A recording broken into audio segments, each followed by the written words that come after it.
ವಜೀದನ ಅವನು 80 kg ಅದನ ಕೂತ್ಕೊಂಡ್ಬಿಟ್ಟನಪ್ಪ. ನಿಜ, ನಾವು ಆ ದಾರಿಕಾರನ ಮಾತಿನ ಮೇಲೆ ವಿಶ್ವಾಸವನ್ನು ಇರಿಸಿ ಈ ಮಾರ್ಗವನ್ನು ಅನುಸರಿಸಿದ್ದು ಸರಿಯಾಗಲಿಲ್ಲ. ಇನ್ನು ಇಲ್ಲಿಂದ ಸುಲಭವಾದ ಮಾರ್ಗವನ್ನು ಹುಡುಕುವುದು ಕಡು ಕಷ್ಟಕರವೆಂದು ನನಗನಿಸುತ್ತದೆ. ಆ ಬ್ರಾಹ್ಮಣರು ನನಗೆ ಮಾತ್ರ ಮೋಸಗಾರರಂತೆ ಕಂಡರು. ಆದರೆ ನೀವು ಮಾತ್ರ ಅವನ ಮಾತಿನಲ್ಲಿ ವಿಶ್ವಾಸವಿಟ್ಟು ಈ ಮಾರ್ಗವಾಗಿ ಬಂದರು. ನೋಡಿ, ಎಂತ ನೋಡಿದ ಮುಗಿಲಿಗೆ ಮುತ್ತು ಕೊಡುವ ಮರಗಳೇ ತುಂಬಿಕೊಂಡಿವೆ. ಸೂರ್ಯನ ಛಾಯೆ ಕೂಡ ಭೂಮಿಗೆ ಬೀಳದಂತೆ ಮಾಡುತ್ತದೆ. ಅಲ್ಲಿ ನೋಡುತ್ತೀಯ, ಆ ಕಾಡು ಮೃಗಗಳು ಇಡೀ ವನವೇ ಕತ್ತರಿಸುವ ಹಾಗೆ ಹೇಗೆ ತಮ್ಮ ಕರ್ಕಶದಿಂದ ಪ್ರಾಣನಾಥ ಎತ್ತಲು ಆ ಕ್ರೂರ ಮೃಗಗಳು ಹಿಂಡು ಹಿಂಡಾಗಿ ಆ ಮರದ ಪೊದೆಯಿಂದ ಹೇಗೆ ಹೊರಬರುತ್ತಿವೆ. ಇದನ್ನೆಲ್ಲ ನೋಡಿ ನನಗಂತೂ ತುಂಬಾ ಭಯವಾಗುತ್ತದೆ. ದೇವ, ನನ್ನ ಕಣ್ಣಿಗೆ ಕತ್ತಲೆ ಬರುವಂತಾಗಿದೆ ಸ್ವಾಮಿ, ಕತ್ತಲೆ ಬರುವಂತಾಗಿದೆ. ನೋಡು, ಆ ಕ್ರೂರ ಹುಲಿಗಳು ತಮ್ಮ ಮುಖಗಳನ್ನು ಹೇಗೆ ಕಾಚಿಕೊಂಡಿರುತ್ತಿವೆ. ಅಮ್ಮ, ನೀನೇ ಮುಂದೆ ಮುಂದೆ ನಡೆ, ನಾನು ಹಿಂದೆಯಿಂದ ಬರುವುದು. ಅವುಗಳ ಭಯಾನಕ ಸ್ವರೂಪವನ್ನು ಕಂಡು ನನ್ನ ಪಾದಗಳೇ ಮೇಲೆ ಕೇಳಲಾಗವು. ನೀನೇ ಮುಂದೆ ಮುಂದೆ ಹೋಗು, ನಾನು ಹಿಂದೆ ಬರುವೆನು. ಅಯ್ಯೋ ಅಯ್ಯೋ ಅಯ್ಯೋ ಅಯ್ಯೋ ಅಯ್ಯೋ ಅಯ್ಯೋ ಅಯ್ಯೋ, ಈ ಸಿಡಿಲಂತ ಕ್ರೂರ ಮಗಳ ಅಯ್ಯೋ ಶಬ್ದವನ್ನು ನಾನು ಕೇಳಲಾರೆ. ನನ್ನ ಪಂಚ ಪ್ರಾಣವೇ ಬಾಯಿತು. ಅಯ್ಯೋ ಜನಕ, ಹರಿಶ್ಚಂದ್ರ, ನಾನು ಇಲ್ಲಿಂದ ಒಂದು ಹೆಜ್ಜೆ ಸಹ ಮುಂದೆ ಇಡುವುದಿಲ್ಲ. ಭಯದಿಂದ ನನ್ನ ಕಾಲುಗಳೇ ಮೇಲೆ ಕೇಳಲಾಗವು. ಕಾಡು ಮೃಗಗಳಿಗೆ ಭಯಪಡಲಾಗ, ಸತ್ಯವಂತರನ್ನು ಮುಟ್ಟಲಾಗದು. ಕಾಡು ಮೃಗಗಳಿಗೆ ಕೈಲಾಸನಾಥನ ಆಜ್ಞೆ ಇದೆ. ಹೆದರದೆ ನನ್ನನ್ನು ಹಿಂಬಾಲಿಸಿ. ತಾತ, ನಿಜವಾಗಿಯೂ ನನಗೆ ಭಯವಾಗುತ್ತಿದೆ. ನಾವು ಕಾಡು ಮೃಗಗಳಿಗೆ ತುತ್ತಾದರೆ ಸಕಲವೂ ವ್ಯರ್ಥವಾಗುವುದು. ಮಗು, ನಿನ್ನ ಮಾತು ಸತ್ಯವಿದೆ ಮಗು, ಸತ್ಯವಿದೆ. ನಾವೇನಾದರೂ ಗುರುಗಳ ಋಣವನ್ನು ತೀರಿಸದೆ ಈ ಕಾಡು ಮೃಗಗಳಿಗೆ ಆಹಾರವಾಗಿ ಬಿಟ್ಟರೆ ಜನ್ಮ ಜನ್ಮಾಂತರದಲ್ಲೂ ನಾವು ಅವರ ಋಣವನ್ನು ತೀರಿಸಬೇಕಾಗುತ್ತದೆ. ನೀವು ಮಾತನಾಡುವುದು ಬರೀ ಠಾಂಬಾಚಾರ. ವೃತ್ತಿಯೊಳಗೊಂದು ಮತಿಯೊಳಗೊಂದು ಎಲ್ಲ ಠಕ್ಕರೆ. ಈಗ ನಿಮ್ಮ ಇಂಗಿತವೂ ತಿಳಿಯಿತು. ಆ ಕಾಡ ಮೃಗಗಳ ಬಾಯಲ್ಲಿ ನನಗೆ ತೊತ್ತು ಮಾಡಿಸಿ ಅದಕ್ಕಾಗಿ ಈ ಕ್ರೂರ ಹಡವಿಯಲ್ಲಿ ಕಾಡಲ್ಲಿ ಕರೆತಂದರೆ ನನ್ನನ್ನ ಇರೋ ಪಾಪಿ ಹರಿಶ್ಚಂದ್ರ. ಈಗ ಗೊತ್ತಾಯ್ತು ಅಲ್ಲ, ನನ್ನನ್ನ ಸಾಯಿಸಿ ಹಣ ಕೊಡುವುದಾಗತ್ತೆ ಎಂದು ಈ ಉಪಾಯ ಮಾಡಿದ್ದೀಯ. ಪಾಪಿ, ನಾನಿನ್ನ ಹೊರಡುತ್ತೇನೆ.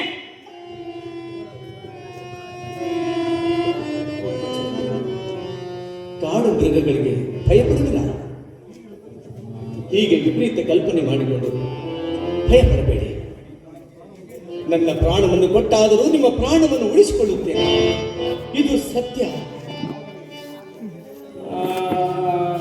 ಆಗಲಿ, ಹಾಗಾದರೆ ನೀವು ಮುಂದೆ ಮುಂದೆ ಹೋಗಿ, ನಾನು ಹಿಂದೆ ಹಿಂದೆ ಬರ್ತೇನೆ.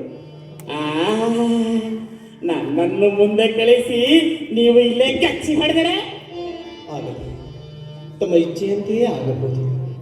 ಪ್ರಿಯ ರೋಹಿತಾಶ, ಸ್ವಲ್ಪ ವೇಗವಾಗಿ ನಡೆಯಿರಿ. ಇಷ್ಟೊಂದು ಮಂದಗತಿಯಿಂದ ಸಾಗಿದರೆ ನಾವು ಕಾಶಿ ಪಟ್ಟಣವನ್ನು ಎಂದಿಗೆ ತಲುಪಬೇಕು? ಮಾರ್ಗದಲ್ಲಿಯೇ ಅವಧಿಯು ಮುಗಿದು ಹೋದರೆ ಸಕಲವೂ ನಿಷ್ಫಲವಾದೀತು. ನಡೆದು ನಡೆದು ಪಾದಗಳಲ್ಲಿ ರಕ್ತ ಚಿಮ್ಮುತ್ತಿರುವುದು. ಹಸಿವಿನಿಂದ ದೇಹದಲ್ಲಿ ಶಕ್ತಿಯೇ ಕುಗ್ಗಿ ಹೋಗಿದಂತಾಗಿದೆ. ಈ ಸಂಕಟ ನಾನು ಸಹಿಸಲಾರೆ. ನನ್ನ ಕಣ್ಣಿಗೆ ಕತ್ತಲೆ ಆವರಿಸಿದಂತಾಗಿದೆ ನಾಥ. ದೇವಿ, ನೀವೇ ಹೀಗೆ ಶೋಕಿಸತೊಡಗಿದರೆ ಕುಮಾರನನ್ನು ಸಮಾಧಾನ ಪಡಿಸುವವರಾದ. ಹೇಗಾದರೂ ಮಾಡಿ ಮನಸ್ಸನ್ನು ಗಟ್ಟಿ ಮಾಡಿಕೊಂಡು ಸಮಾಧಾನ ಮಾಡಿಕೊಂಡು ಬಾಡಿ ಹೋದ ಬಳ್ಳಿಯಂತಾಗಿರುವ ಈ ನಿನ್ನ ಮುಖವನ್ನು ಕೊಟ್ಟು ನನ್ನ ಅಂತಃಕರಣವು ಕಳವಳಗೊಳ್ಳುತ್ತಿಲ್ಲ. ಸ್ಟೇಜಿನ ಮುಂದೆ ಅಪ್ಪಾಜಿ, ಹ್ಞೂನ್ರಿ. ಜನಕ ಅಮ್ಮನನ್ನು ಬಿಡು. ಜನನಿಗಿಂತಲೂ ನನ್ನ ಸ್ಥಿತಿ, ನನ್ನ ಗತಿ ಏನಾಗಿದೆ? ಭೂಮಿಯು ಬಿಸಿಲಿಂದ ಕುದಿಯುತ್ತಿರುವುದರಿಂದ ನನ್ನ ಕಾಲುಗಳಿಂದ ರಕ್ತ ಚಿಮ್ಮುತ್ತಿರುವುದು. ನಾನಿನ್ನು ಸಮರ್ಥ ನಡೆಯಲಾರೆ. ರೋಹಿತ, ಹೀಗೆ ಬಂದಾಗ ನಿನ್ನನ್ನು ಎತ್ತಿಕೊಂಡು ಕಾಲ ಮೇಲೆ ಕೂರಿಸಿಕೊಂಡು ಅಂದರೆ ನಿನಗೆ ಕೊಂಚ ವಿಶ್ರಾಂತಿಯಾದರೂ ದೊರೆಯಬಹುದು. ಜನಕ, ನೀನು ಬೇಡ, ಮಾತೆಯೇ ನನ್ನನ್ನು ಎತ್ತಿಕೊಳ್ಳು. ಕನ್ನಮ್ಮ, ಹೀಗೆ ಹಠ ಮಾಡಬೇಡ. ಅವಳ ಕಾಲುಗಳಿಗೆ ಕಲ್ಲು ಮುಳ್ಳುಗಳು ಚುಚ್ಚಿ ಅವಳೇ ನಡೆಯಲು ಕಳವಳಪಡುತ್ತಿದ್ದ ಇಂಥ ಸ್ಥಿತಿಯಲ್ಲಿ ಅವಳು ನಿನ್ನನ್ನೆತ್ತಿಕೊಂಡು ನಡೆಯುವುದಾದರೂ ಹೇಗೆ ಸಾಧ್ಯ ಕುಮಾರ? ಅಯ್ಯೋ ಅಮ್ಮ, ಅಯ್ಯೋ ಅಮ್ಮ, ಕಾಲು ಎಲ್ಲ ಒಂದು ಹೆಜ್ಜೆ ಮುಂದಕ್ಕಿಡಲಾಗುತ್ತಿಲ್ಲ. ಅಯ್ಯೋ ಅಯ್ಯೋ ಗುರುದೇವ, ಈ ಪರದೇಶಿಯ ಕಷ್ಟವನ್ನು ಕೇಳುವವರಾರು? ಎಲ್ಲೋ ರಾಜ, ನೀವೇ ಒಬ್ಬೊಬ್ಬರೇ ವಿಚಾರಿಸಿ. ಅಯ್ಯೋ ಗಂಡ ಅಂತ ನೀನು, ಜನಕ ಅಂತ ಅವನು, ಇವಣ್ಣೋಡ ಒಳ್ಳೆ ದಾನ ದಾನ ಪ್ರಾರಂಭವೇ ನನಗೆ ಆಗ್ತಿಲ್ಲ. ಅಯ್ಯೋ ಅಯ್ಯೋ ಅಯ್ಯೋ ಅಯ್ಯೋ.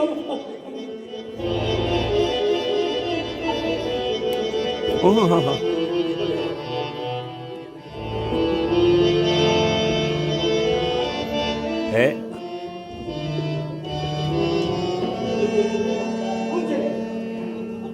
ದೇವಿ, ಘಾತವಾಯಿತು. ಏನಾಯ್ತು? ಈ ವಧುವರ ಪ್ರಾಣವನ್ನು ಬಿಟ್ಟರೆ ನಮಗೆ ಬ್ರಹ್ಮಹತ್ಯ ದೋಷವು ಬರಬಹುದು. ಅಲ್ಲದೆ ವಿಶ್ವಾಮಿತ್ರ ಮಹಾಮುನಿಗಳ ಕೆಟ್ಟ ರೂಪದ ಕೋಪಕ್ಕೆ ಗುರಿಯಾಗಬೇಕಾಗುವುದು. ಸ್ವಾಮಿ, ನನಗೂ ಹಾಗೆ ಅನಿಸುತ್ತಿದೆ. ನಾನು ಅವರಿಗೆ ಗಾಳಿಯನ್ನು ಹಾಕುತ್ತೇನೆ. ನೀವು ರೋಹಿತ ಅವರ ಪಾದ ಸೇವೆ ಮಾಡಿ, ಬೇಗನೆ ಅವರ ಪಾದ ಸೇವೆ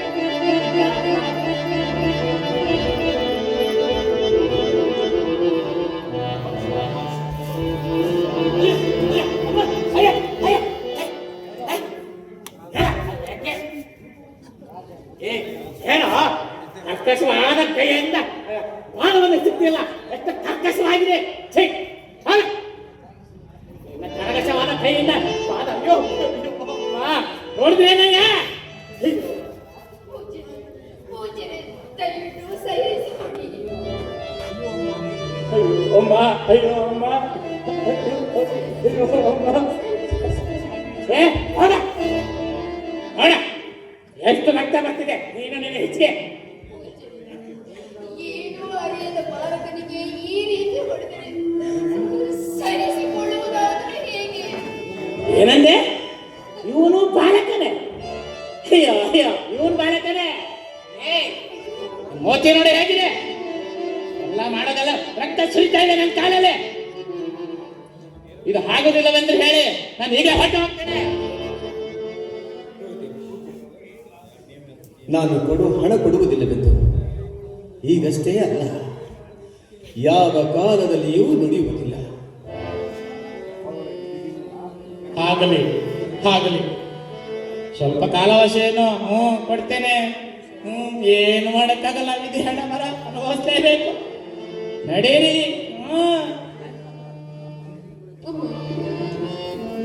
ದೇಹದಲ್ಲಿ ಶಕ್ತಿ ಕುಂದಿತು, ಧೈರ್ಯ ತಗ್ಗಿತು. ಮುಂದಿನ ಉಪಾಯ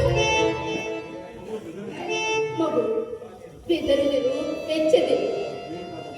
ಬೇಕಾದಷ್ಟು ನೋವುಗಳು ಬಂದರು. ಅಂತೂ ಕರೆದು ಪತಿಯನ್ನು ಕಾಣುವುದಕ್ಕೆ ಅಂಜಿಕೆಯ ಬಾಳೇಕೆ?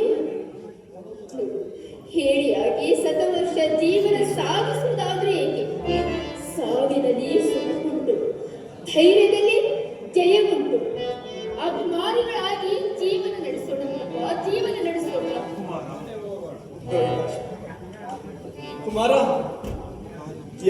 ಕಾರ್ಯವನ್ನು ಸಾಧಿಸುವಾಗ ಹಿಟ್ಟತನದ ಗಟ್ಟಿಯಾಗಿ ಗುರಿ ಮುಟ್ಟಬೇಕೇ ವಿನಃ ಹೇಡಿಯಂತೆ ಹೆದರಿ ನಡು ನೀರಿನಲ್ಲಿ ಮುಳುಗಬಾರದು.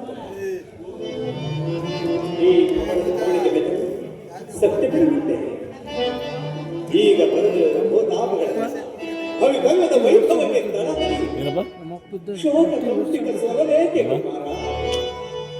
ಸತ್ಯಪರ ಮುಕ್ತರೆ ಮನವೆಂದು ತಲ್ಲಡಬೇಕು. ಪೂರ್ವದ ನೆನಪಾಗಿ ಕಲ್ಲುತ್ತಾ ಸನ್ನಿವೇಶ ಯಾವ ಸಿಗ್ತಾವ ಹೇಳ್ತೀನಿ ಅವತ್ತಿನ ದಿನ ನನ್ನ ಮಗ ಅದು ಮಮತೆ ಎಂಬ ಶಾಪ ಎನ್ನುವರನ್ನೇ ಬಿಟ್ಟಿಲ್ಲ. ಕರ್ಕೊಂಬಂದಕ್ಕೂ ಇವತ್ತು ಇನ್ನು ನಮ್ಮಂತವರ ಪಾಡೇನು ನೋಡೋಕೆ ಅವಕಾಶ ಇರೋದು. ಇವತ್ತು ತಂಪಾದ ದಿನದಲ್ಲಿ ನೆನೆಸ್ತೀನಿ ಆತ ನನ್ನ ಅವತ್ತು ಕೈ ಹಿಡಿದು ಕರ್ಕೊಂಬಂದದ್ದು ಜಾಗನೇ ಇವತ್ತು ನಾನು ಬಂದು ನೋಡಕ್ಕೆ ಆಮೇಲೆ ಮುಂದೆ ಹೋಗೋಣ. ಇಲ್ಲದ್ರೆ ನಾನು ಅಲ್ಲೇ ಒಂದು ನೋಡ್ಲಿಕ್ಕೆ ನನ್ನ ಜೀವನದಲ್ಲಿ ಇವರು ನಾಟಕ ನನ್ನ ಮುಂದೆ ನಡೆಯೋದಿಲ್ಲ. ನಿದ್ರೆ ಮಾಡೋ ಹಾಗೆ ನನಗೆ ನಿದ್ರೆ ಬರೋ ಹಾಗೆ ಮಾಡಿ ನನಗೊಳಕ್ಕೆ ನನ್ನಿಂದ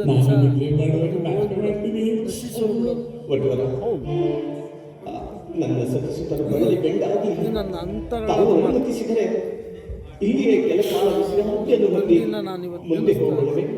ನೋಡು ಸಮಯ ಸಂದರ್ಭ ಯಾರು ಬೇಡ ಅಂದರು. ದಿಕ್ಕಿಲ್ಲ ಪರದೇಶಿಗೆ ದೇವರೇ ಗತಿ.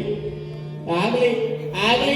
ನಾನು ಆಟ ಮಾಡಿದ್ದು ಬರ್ಲಿಕ್ಕೆ ಬರ್ಬಾರ್ದು. ದಿಕ್ಕಿಲ್ಲದ ಪರದೇಶ ಒಂದು ಮುರುಕು ಮನೆ ಆದರೂ ಪ್ರಧಾನ ಅಂತ ಅರ್ಥ ಆರ್ಟಿಫಿಷನ್ ಅಂತ ಅರ್ಥ ಇವತ್ತು ಅರಸನ ಅರಮನೆ ಅವನ ಪಾತ್ರ ಸದಾ ಕಾಲ ಹಂಸ ತೂಲಿಕಾ ತಲ್ಪದಲ್ಲಿ ಪವಡಿಸುತ್ತಿದ್ದ ನನ್ನ ಸತಿಸುತರಾದ ತಾರಾಮತಿ ರೋಹಿತಾಶ್ವರ ಈ ದಟ್ಟ ಕಾಡಾರಣ್ಯದ ಕಸದಲ್ಲಿ ಪವಡಿಸಬೇಕಾಗಿದೆ.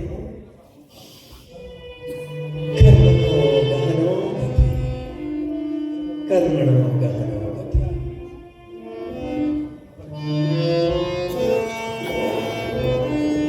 ಗಾಸ